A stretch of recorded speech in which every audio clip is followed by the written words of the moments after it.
Bismillahirrahmanirrahim. Qala Syekh Al-Utsaimin rahimallahu taala ma waqa'a musadafatan min Rasulillah sallallahu alaihi wasallam laisa tasyri'an.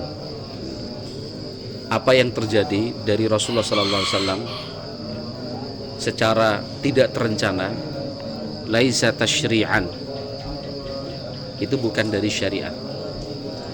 Sesuatu yang terjadi musadafatan itu tidak terencana, ya,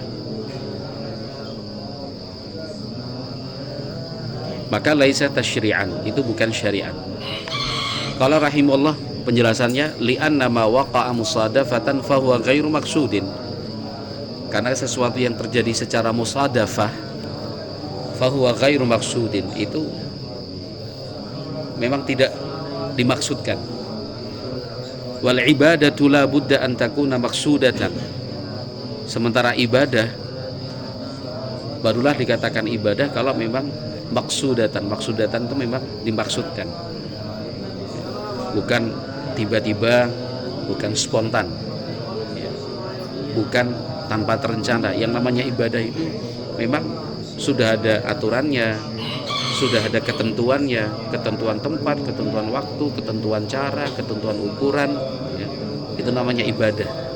Nah, kalau sesuatu terjadi tiba-tiba, tidak terencana, spontan begitu saja, nah, itu bukan syariat. Famathalan, contohnya, Ar-Rasul sallallahu alaihi wasallam qadima fi rabi'i min Dzulhijjah 'ama hajjatil wada'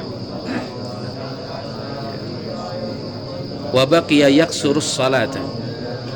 Contohnya apa? Rasulullah sallallahu alaihi wasallam itu tiba kembali di kota Madinah. Oh bukan, Rasulullah sallallahu alaihi wasallam tiba di Mekah.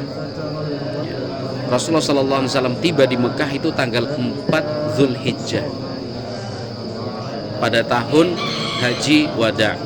Rasulullah sallallahu alaihi wasallam berangkat di bulan Dzulqa'dah dari Madinah ke Mekah dalam rangka haji.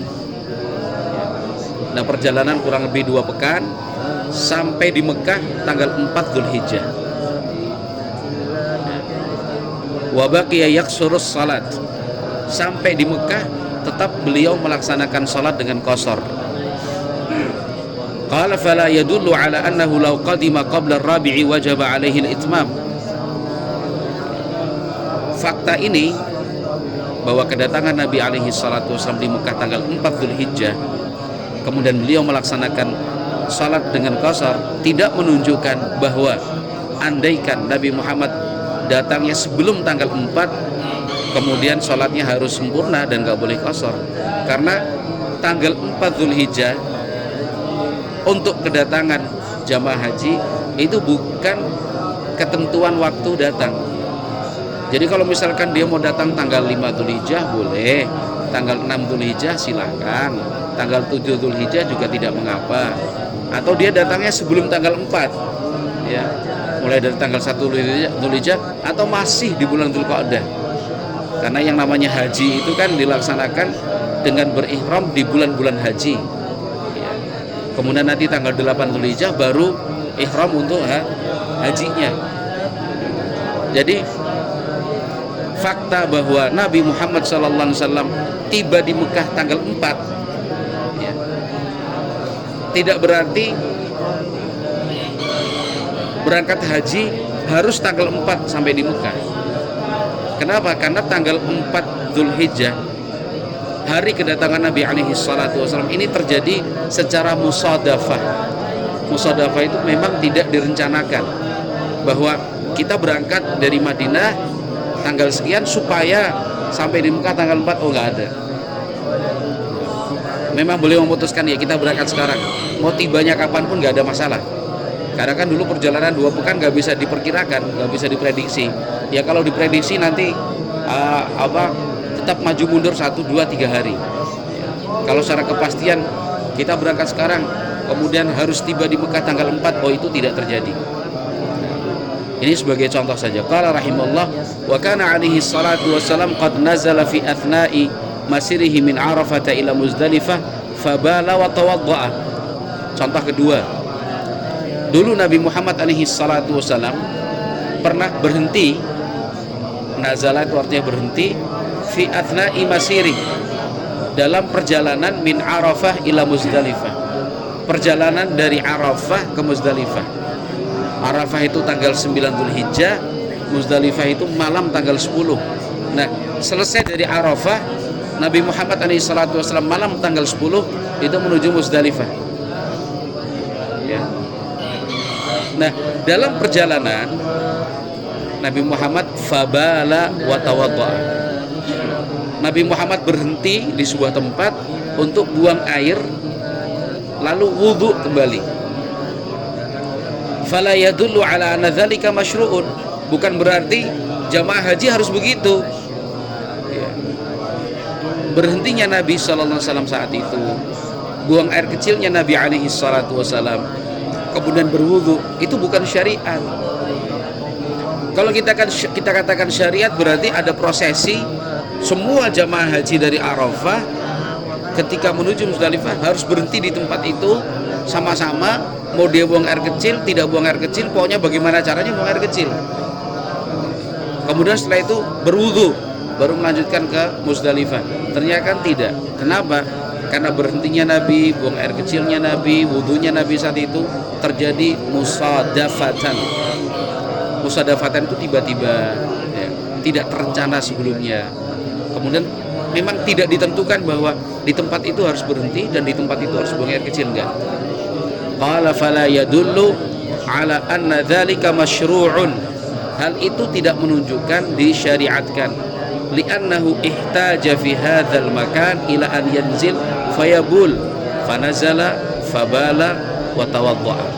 Karena memang pada saat itu dalam perjalanan Nabi Muhammad SAW merasa perlu untuk singgah di tempat tersebut, buang air kecil, kemudian berwudu, baru melanjutkan perjalanan. Itu banyak sekali di dalam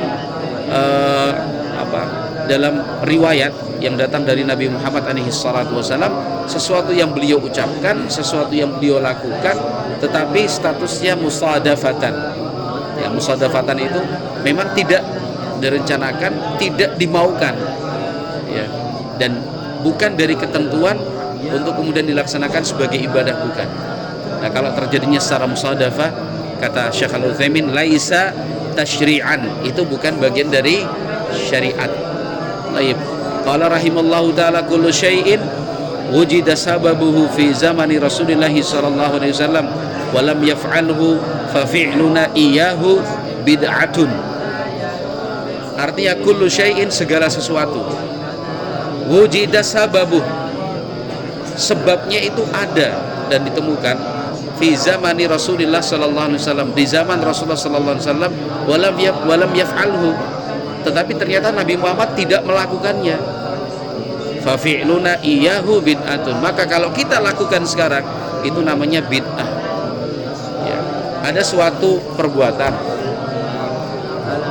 suatu kegiatan, sebabnya untuk melakukan kegiatan itu ada di zaman Nabi sallallahu alaihi wasallam. Maka kalau kita lakukan hal itu namanya bid'ah. Wong itu tidak dilakukan Nabi kok sallallahu alaihi wasallam, kok kemudian kita lakukan. Sementara sebabnya dulu juga sudah ada, tapi kenapa Nabi Muhammad tidak melakukannya? Baik. Hada sahihun, kata beliau, ini benar. Fakullu syai'in, segala sesuatu, wujida sababuhu, sebabnya itu sudah ada, fi ahdin Nabi sallallahu alaihi wasallam, di zaman Nabi, walam yaf'alhu, tapi ternyata Nabi tidak melakukannya. Fatta'abbudu bihi bid'atun, maka melakukannya dengan niat dan dengan tujuan ibadah itu namanya bid'ah. Famin dzalika, contohnya, mathalan at-tatha'ub. At-tatha'ub itu artinya menguap. Ya. Fa inna minan nasi man idza tatha'aba, karena ada orang ketika menguap gitu, ista'adza billahi minasyaitonir rajim, dia mengatakan a'udzubillahi minasyaitonir rajim. Ma'a anna hadza mawjudun fi ahdir Rasul sallallahu alaihi wasallam. Sekarang menguap itu di zaman Nabi ada enggak? Ada. Menguap Di zaman Nabi alaihi salatu wasallam itu sudah ada. Ya, banyak orang mengalami. Tetapi walam ya'mur bil isti'adzati minasyaitonir rajim. Tapi nyatanya Nabi Muhammad SAW tidak memerintahkan untuk mengucapkan a'udzubillahi minasyaitonir rajim. Ya. Jadi kalau sekarang ada orang menguap lalu dia mengatakan a'udzubillahi minasyaitonir rajim. Kenapa kamu bilang a'udzubillahi minasyaitonir rajim? Ya supaya dilindungi dari syaitan. Yang namanya menguap itu kan datangnya dari syaitan. Jadi saya akan meminta perlindungan kepada Allah supaya tidak diganggu syaitan. Oh nggak boleh. Kok nggak boleh gimana? Orang isti'adzah kok nggak boleh? Minta perlindungan kepada Allah dari gangguan syaitan kok dilarang? Iya. Kenapa? Karena itu tidak dilakukan Nabi alaihi salatu wassalam. Padahal yang namanya menguap itu ada dari dulu. Menguap itu sudah ada di zaman Nabi. Tapi Nabi nggak memerintahkan kita beristi'adzah. Berarti kita juga nggak boleh melakukan isti'adzah. Ya. Sementara Anda kan melakukannya dengan niat ibadah. Dengan niat ibadah itu artinya Anda meyakini itu baik, Anda meyakini itu bermanfaat, Anda meyakini itu sesuatu yang harus dilakukan. Sementara di zaman Nabi tidak dilakukan. Bal innahu qala, sebenarnya yang diperintahkan Nabi adalah idza tatha'aba ahadukum, kalau salah satu di antara kalian menguap, falyakdzim mastata'a, tutup semampunya, ya, dengan tangan, dengan jari, dengan baju, dengan tisu, pokoknya tutup. Fa illam yastati' falyadha yadahu ala famih. Kalau dia tidak mampu, ya, maka gunakan tangannya untuk menutup. Jadi intinya Nabi Muhammad SAW tidak memerintahkan untuk membaca a'udzubillahi minasyaitonir rajim. Tetapi perintah dari Nabi kalau menguap itu dengan menutup. Ya. Pertama adalah menutup kalau misalkan kalau misalkan mampu nutupnya dengan gini aja. Misalkan menguap itu. Ya, tanpa menggunakan alat, tanpa menggunakan tangan. Tapi kalau misalkan nggak bisa karena saking besarnya nanti mulut terbuka, baru dinutup dengan tangan. Gini boleh, terserah. Yang penting ketika orang menguap itu ditutup. Nah, itu perintah Nabi alaihi salatu wasallam. Enggak ada kok perintah baca a'udzubillahi minasyaitonir rajim. Dan itu contohnya banyak sekali. Ya, sesuatu yang ada di zaman Nabi alaihi salatu wasallam tapi tidak beliau lakukan. Contohnya zakat fitrah. Ya kan, zakat fitrah dulu di zaman Nabi uang sudah ada. Uang itu sudah ada, emas, perak itu sudah ada. Tapi Nabi Muhammad tetap perintahkan zakat fitrah itu dengan bahan makanan pokok. Bahkan di zaman sekarang ya nggak boleh zakat fitrah kau pakai uang. Karena zakat fitrah itu ibadah harus menggunakan bahan makanan pokok. Pakai uang aja biar mudah. Di zaman Nabi uang itu sudah ada. Atau misalkan sholat gaib. Ya. Sholat gaib di zaman Nabi banyak orang meninggal dunia. Di luar, ya, bukan di Madinah. Tapi Nabi Muhammad tidak melaksanakan sholat gaib.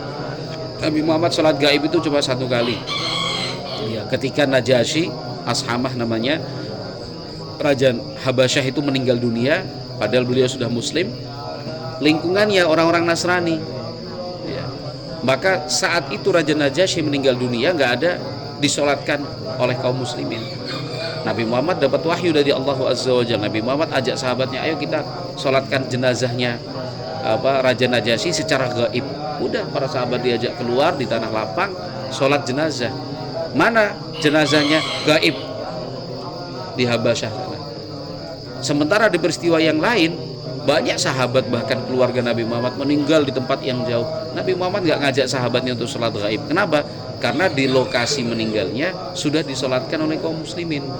Maka disimpulkan oleh para ulama, yang namanya sholat gaib itu dikerjakan kalau yang meninggal dunia memang tidak disolatkan. Seperti tenggelam, jenazahnya gak ditemukan, jatuh ke jurang, jenazahnya gak ditemukan, dimakan hewan berbuas sampai kemudian tidak ada sisa, ya. Artinya jenazah meninggal dunia tidak disolatkan, ya kita solatkan secara gaib. Tapi kalau sudah disolatkan ya selesailah. Mau alasan ini alasan itu, kembali kepada kaidah tadi, sesuatu yang sebabnya sudah ada di zaman Nabi tapi Nabi tidak melakukannya, jangan kita lakukan. Karena kalau kita lakukan itu namanya bid'ah, mengadakan